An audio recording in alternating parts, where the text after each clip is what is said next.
Bismillahirrahmanirrahim. Assalamualaikum warahmatullahi wabarakatuh. Professor Nandan and dear classmates, today I would like to share about my reading report on curriculum design. The topic to discuss in this chapter is about complexities behind curriculum design, components of curriculum design dimensions considerations, and various curriculum designs in both the modern and postmodern framework. I'd like to start the presentations with the definitions of curriculum designs, as we are going to discuss further about this topic. Unfortunately, the chapter does not provide the definitions, so I'd like to share the references, some references that I got. One is from Taba, and the other is from Dahl, and the other one is from Dodd. And we can see here all the definitions, all the authors highlight or include organizations in their definitions. The word organizations is closely related to design components or curriculum design components. The chapter starts with a statement saying that a person's conceptions of curriculum and its or their components are not static construct, as life is dynamic and mobile. So this can be a reason why the curriculum design is complex. It's because we need to attempt to select curricular components that address the brain, and we also consider about learning, and more importantly, understanding is never fully attained, and the curriculum blueprint is not static, and we need to deal with what know and what we think we know, and how to address the needs of students whose job have yet to be created. On the other hand, we also have 4 myths of educations that relates to well-designed curricula. Here it says that well-designed curricula can eliminate ignorance, supply all the knowledge to manage society and the earth, increase human goodness and instill wisdom, and also enable students to be upwardly mobile and economically successful. Therefore, the chapter proposed 3 big ideas in selecting curriculum design. One is from Egan's socializations idea. It's about how to understand the fundamental concept of socializations. And the other is from Plato's academic idea. It's about what is the most valuable knowledge. And the third idea is from Rousseau's developmental idea. It's about the process of an individual's basic maturations, especially mental development. Many curricularists perceive that curriculum is a play already written. It only needs to be either read or acted. But Roth argues that curriculum is not just read or viewed, it must be participatively experienced and lived through. Therefore, in designing a curriculum, we should consider philosophical and learning theories to determine if our design decisions are consistent with our core beliefs about people and what and how they should learn and how they should use their acquired knowledge. We should pay close attention to the 3 basic ideas stated in this chapter when designing the curriculum. Selecting curriculum component is closely related to the philosophical, social, and political views of society and individual learners, or what we call curriculum sources. And also we all need to select conceptual framework. There are 2 basic organizations dimensions here. We have horizontal and vertical, and we are going to discuss more in the next few slides. When we talk about curriculum source, here there are a variety of sources that we can use as a reference. They are science, society, moral doctrine, knowledge, and learner. Some curriculum workers rely on the scientific method for science when designing a curriculum. Their design contains only observable and quantifiable elements. Problem solving is prioritized. The design emphasizes learning how to learn. Much discussion of thinking process is based on cognitive psychology. Another curriculum worker tends to prioritize society as a curriculum source.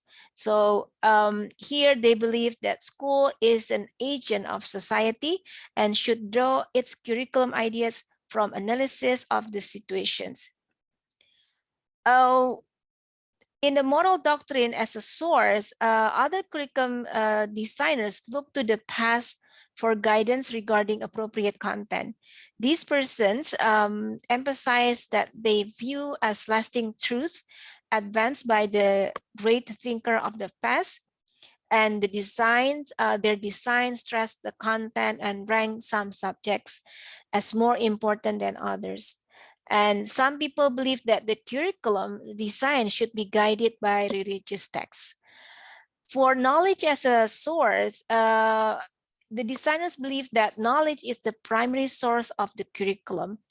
This view dates back to Plato, who communicated that when the most prized and useful knowledge is coded in writing, it can be taught to students. So here, teaching such a valued knowledge stimulates and develops the minds of learners. As the result, it enables students to comprehend the world closer to reality. And we also take learners as the source of curriculum because some believe that curriculum should derive from our knowledge of students, such as how they learn, form attitudes, generate interest, and develop values. The source relates to Rousseau's theory of development, which is one of the three big ideas of the curriculum. Aside from curriculum sources, curricularists should examine conceptual framework, either horizontal or vertical. In horizontal organizations, the curricularist blends curriculum elements. Okay, for example, they combine mathematics, art, and science content to create a STEAM course. While for vertical organization, the curricularists arrange the curriculum elements in a sequence. For instance, placing descriptive text in the first grade and narrative text in the second grade of English class of the junior high school. Curriculum design address relationship among curriculum components. It should achieve scope. It's about curriculum's depth and breadth of contents. And we also have sequence to foster cumulative and continuous learning. For example, simple to complex, we have prerequisite learning, from whole to part learning, and from chronological learning. And we also have continuity. It's about repetitions of the curriculum components. For instance, that if we think reading is important, so it should be done, it repeatedly done. We also have integrations here. Refers to linking all types of knowledge and experiences contained within a curriculum plan. We have articulations that we need to consider that refers to vertical and horizontal interrelatedness of various aspects of curriculum. And the last is about a balance. While educators should give appropriate weight to each aspect of the design. Curriculum components can be organized in numerous ways. So most curriculum designs are modifications or interpretations of the three basic design from Egan, socialization, Plato's academic ideas, and Rousseau's developmental ideas. However, each of these design emphasizes a different degree to the three central ideas. So for subject-centered design, draw heavily on Plato's academic idea. Thus, knowledge and content are well accepted as an integral part of the curriculum. These designs have the most classifications. For learner-centered design, all curricularists wish to create curriculum valuable to students. The design appears more in kindergarten and primary school level than secondary school level. Here, teachers create opportunities for children to develop personal interests. For problem-centered designs, this design focus on real-life problems and of individuals and society. Such design is intended to reinforce cultural traditions and address unmet needs of community and society. They are based on social issues. So let's talk about this further in the next few slides. Let's start with the subject central design. There are 5 designs that we can select.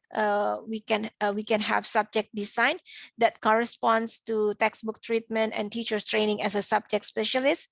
We have discipline design that focus on specific knowledge that has some essential characteristics such as community of person, a mode of inquiry, and a specialized language. We also have a broad field design, or is often called as interdisciplinary design. And we have correlation design, is for curriculum designers who do not wish to create broad field design, but realize there are times when separate subjects require linkage to avoid fragmentations of curricular content. So for instance, English literature and history. And the last design that falls under this category is process design, focuses on the procedures and processes by which individuals obtain knowledge, such as students studying expository text, learn methods for dealing with composing the text. In learner-centered design, we can have 4 types of models. We have child-centered design, focus on students who should be active in their learning environment and that learning should be separated from their life. And experience-centered design closely resemble the first model that concerns that the children concerns are the basic organizing children's school world. We also have romantic or radical design, addresses Rousseau's view on the value of attending to the nature of the individuals. This design emphasizes that education's goal is emancipation of the awareness, competencies, and attitudes that people need to take control of their lives. Last is humanistic design, prioritize self-actualization, such as accepting of self, open to experiences and beyond the ordinary, sophisticated interpersonal, and empathetic and sympathetic toward the less fortunate. And now we talk about problem-centered design. We can see there are 2 models: life situations design, emphasize activities that sustain life, enhance life, aid in nurturing children, maintain the individual social and political relations, and enhance leisure, tasks, and feelings. And the second model is reconstructionist design that pay attention to fostering social action, aiming at reconstructing society. It should promote society's social, political, and economic development. So the educators who believe in this design want curricula to promote social justice. In terms of the theoretical framework of curriculum design, we acknowledge 2 perspectives. One is modern influence design or constructionist perspective. that state how we approach curriculum design and curriculum overall is influenced by the intellectual point of view. The modernist view curricula as containing various aspects such as objectives, contents, experiences, and evaluations. These parts can be identified and manipulated so as to generate a design effect that can be measured. For the second framework, we have postmodernism influenced design or post-constructivist perspective. Here, they view certainty or the striving for certainty, believing that it can be obtained, is a hallmark of modernism. What separates postmodernism from modernism is how individuals employ doubt and process of inquiry. As we have discussed in the first chapter, there's always shadows within curricula to anticipate the planned curriculum, including the operational curriculum. It is the curriculum that actually gets taught and that emerge as the result of the teacher selecting particular aspects of the planned curriculum. And we also have hidden curriculum, arises from interactions among students and between students and teachers. Essentially, the hidden curriculum presents content and understanding that are implicit in the operational curriculum. The last is the null curriculum, refers to curriculum contents, values, and experiences that are omitted by the teacher but organized as being ignored by students, the community, and both. They're often as controversial topics. So these shadow curricula exist because they are the product of humans. So having these discussions, I'd like to conclude that curriculum design is a complex process as it deals with selecting components to address the brain. Anyone in charge of developing and delivering a curriculum has an idea or ideas about what it is and its components.